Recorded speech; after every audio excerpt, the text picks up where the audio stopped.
ایک صاحب سو رہے تھے. رات کے 2 بجے بڑے زور سے گھنٹی بجی. دروازے پر پہنچے تو دیکھا کہ ایک شخص کھڑا ہے. وہ شخص ان صاحب کو دیکھتے ہی بولا, بس جناب, میں یہی معلوم کرنا چاہتا تھا کہ آپ کے گھر بجلی ہے یا نہیں. بچوں کی کلاس میں استاد نے پوچھا, بچوں بتاؤ پاکستان کی کل آبادی کتنی ہے؟ ایک چھوٹے سے بچے نے ہاتھ اٹھا کر کہا, 10.5 کروڑ اور 1.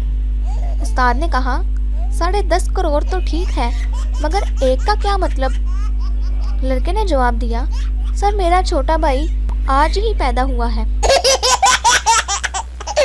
شاگرد بولا, آپ مجھے گدھا کہتے ہیں؟ استاد بولا, وہ کیسے؟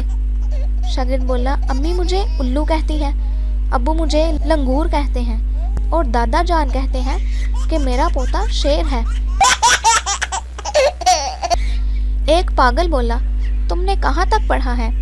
دوسرا پاگل بولا, میں نے MA کیا ہے, اب سوچ رہا ہوں میٹرک کر لوں. ایک قوال اپنی پارٹی کے ساتھ ٹرین میں سفر کر رہا تھا.